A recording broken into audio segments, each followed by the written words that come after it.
नमस्कार दोस्तों, नमः शिवाय। जीवन ज्योति चैनल में आप सभी का हार्दिक स्वागत करती हूँ। दोस्तों, आइए हम सब मिलकर श्रवण करते हैं देव उठनी एकादशी व्रत कथा। इसे हरि प्रबोधिनी एकादशी भी कहा जाता है। कथा आरंभ करती हूँ। ओम नमो भगवते वासुदेवाय। ब्रह्मा जी बोले, हे मुनि श्रेष्ठ, अब पापों को हरने वाली, पुण्य और मुक्ति देने वाली एकादशी का महात्म्य सुनिए। पृथ्वी पर गंगा की महत्ता और समुद्रों में तीर्थों का प्रभाव तभी तक है जब तक कि कार्तिक की देव प्रबोधिनी एकादशी तिथि नहीं आती। मनुष्य को जो फल 1000 अश्वमेध यज्ञ और 100 राजसूय यज्ञों को करने से मिलता है, वही प्रबोधिनी एकादशी व्रत को करने से मिलता है। नारद जी कहने लगे, हे पिता, एक समय भोजन करने, रात्रि को भोजन करने तथा सारे दिन उपवास करने से क्या फल मिलता है, सो विस्तार से बताइए। ब्रह्मा जी बोले, हे पुत्र, एक बार भोजन करने से 1 जन्म और रात्रि को भोजन करने से 2 जन्म तथा पूरा दिन उपवास रखने से 7 जन्मों के पाप नष्ट हो जाते हैं। जो वस्तु त्रिलोकी में नहीं मिल सकती और दिखती भी नहीं है, वह हरि प्रबोधिनी एकादशी से प्राप्त हो सकती है। मेरु और मंदराचल के समान भारी पाप नष्ट हो जाते हैं तथा अनेक जन्म में किए हुए पाप समूह क्षण भर में भस्म हो जाते हैं। जैसे रुई के बड़े ढेर को अग्नि की छोटी सी चिंगारी पल भर में भस्म कर देती है, विधि पूर्वक थोड़ा सा ही पुण्य कर्म बहुत फल देता है, परंतु विधि रहित अधिक पुण्य किया जाए तो भी उसका फल प्राप्त नहीं होता है।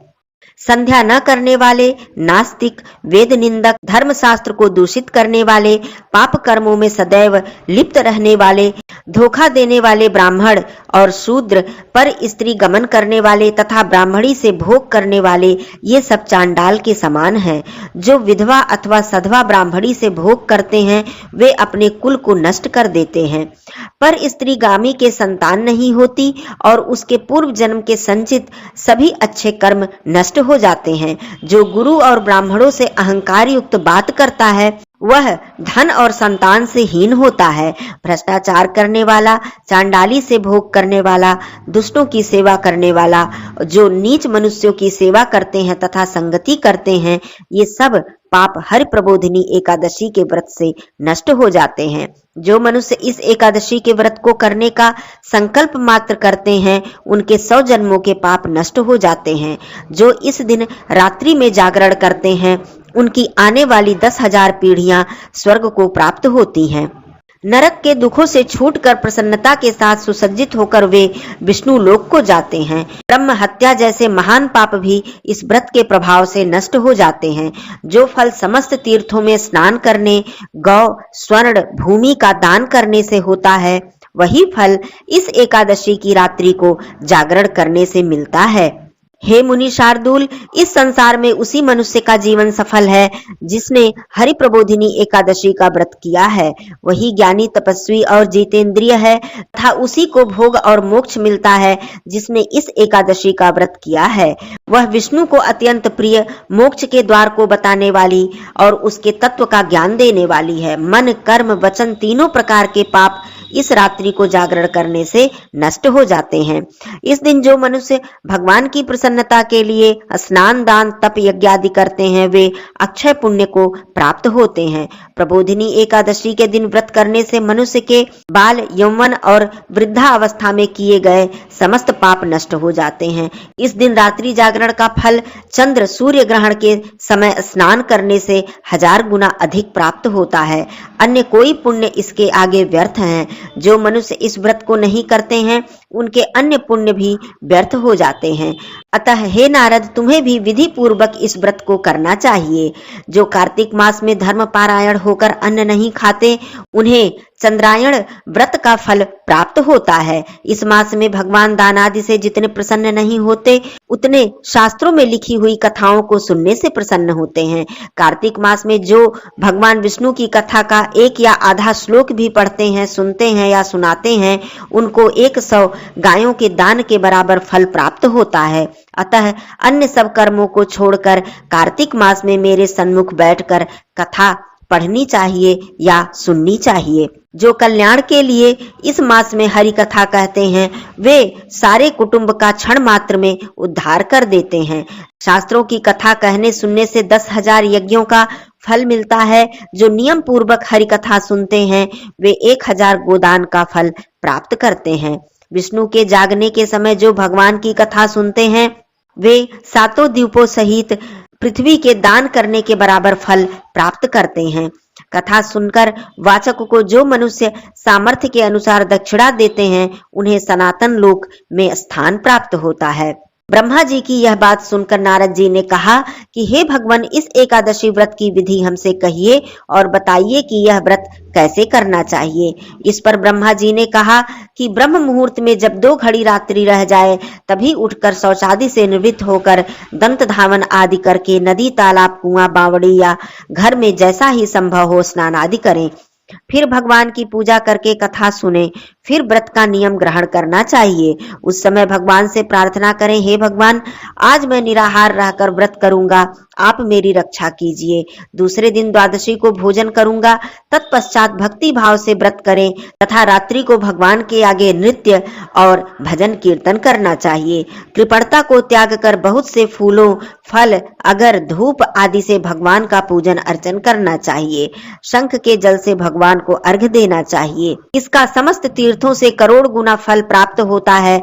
जो मनुष्य अगस्त के पुष्पों से भगवान का पूजन करते हैं, उनके आगे इंद्र भी हाथ जोड़ते हैं। तपस्या करके संतुष्ट होने पर हरि भगवान जो नहीं करते, वह अगस्त के पुष्पों से भगवान को अलंकृत करने से करते हैं। जो कार्तिक मास में बिल्व पत्र से भगवान की पूजा करते हैं, वे मुक्ति को प्राप्त होते हैं। कार्तिक मास में जो तुलसी भगवान का पूजन करते हैं, उनके 10,000 जन्मों के पाप नष्ट हो जाते हैं। तुलसी दर्शन करने, स्पर्श करने, कथा कहने, नमस्कार करने, स्तुति करने, तुलसी रोपण करने, जल से सींचने और प्रतिदिन पूजन सेवा आदि करने से 1000 करोड़ युग पर्यंत विष्णु लोक में निवास करते हैं। जो तुलसी का पौधा लगाते हैं, उनके कुटुंब से उत्पन्न होने वाले प्रलय काल तक विष्णु लोक में निवास करते हैं।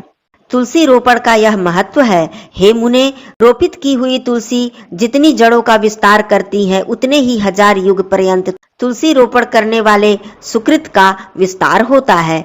जिस मनुष्य की रोपी हुई तुलसी की जितनी शाखा प्रशाखा, बीज और फल पृथ्वी में बढ़ते हैं, उसके उतने ही कुल जो बीत गए हैं और जो होंगे 2000 कल्प तक विष्णु लोक में निवास करते हैं। जो कदम्ब के पुष्पों से श्रीहरि का पूजन करते हैं, वे भी कभी यमराज को नहीं देखते। जो गुलाब के पुष्पों से भगवान का पूजन करते हैं, उनको मुक्ति मिलती है। जो वकुल और अशोक के फूलों से भगवान का पूजन करते हैं, वे सूर्य चंद्रमा रहने तक किसी भी प्रकार का शोक नहीं पाते हैं। जो मनुष्य सफेद या लाल कनेर के फूलों से भगवान का पूजन करते हैं, उन पर भगवान अत्यंत ही प्रसन्न होते हैं। और जो भगवान पर आम की मंजरी चढ़ाते हैं, वे करोड़ों गायों के दान का फल प्राप्त करते हैं। जो दूर्वा के अंकुरों से भगवान की पूजा करते हैं, वे 100 गुना पूजा का फल ग्रहण करते हैं। जो शमी के पत्र से भगवान की पूजा करते हैं, उनको महाघोर यमराज का मार्ग भय नहीं होता है। जो भगवान को चंपा के फूलों से पूजते हैं, वे संसार में फिर नहीं आते हैं। केतकी के पुष्प चढ़ाने से करोड़ों जन्म के पाप नष्ट हो जाते हैं।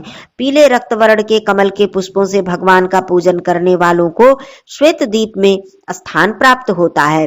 इस प्रकार रात्रि को भगवान का पूजन करके प्रातः काल होने पर नदी पर जाकर वहां स्नान, जप और प्रातः काल के कर्म को करके घर पर आकर विधि पूर्वक केशव का पूजन करना चाहिए।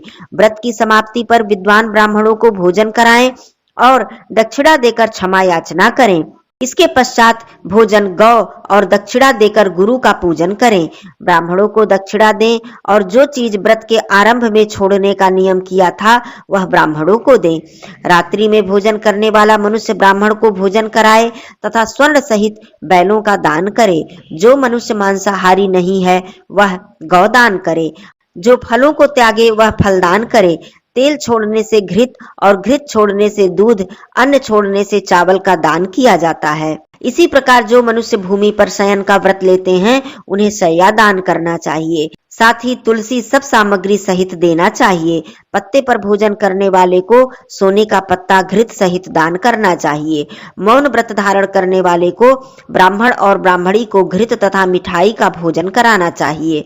बाल रखने वाले को दर्पण, जूता छोड़ने वाले को एक जोड़ा जूता, नमक त्यागने वाले को शर्करा, मंदिर में दीप जलाने वाले को तथा नियम लेने वाले को व्रत की समाप्ति पर ताम्र अथवा स्वर्ण के पत्र पर घृत और बत्ती रखकर विष्णु भक्त ब्राह्मण को दान करना चाहिए।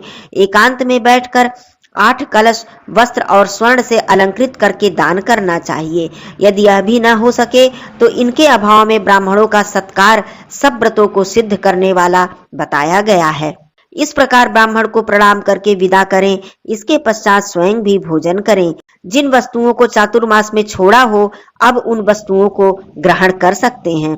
हे राजन, जो बुद्धिमान इस प्रकार चातुर्मास व्रत निर्विघ्न समाप्त करते हैं वे कृतकृत्य हो जाते हैं और फिर उनका जन्म नहीं होता है। यदि व्रत भ्रष्ट हो जाए तो व्रत करने वाला कोढ़ी या अंधा हो जाता है। भगवान श्री कृष्ण कहते हैं कि इस कथा को पढ़ने और सुनने से गौदान का फल प्राप्त होता है। कथा समाप्त होती है। बोलिए श्री हरि विष्णु भगवान की जय, श्री कृष्ण भगवान की जय, माता तुलसी मैया की जय, माँ लक्ष्मी मैया की जय।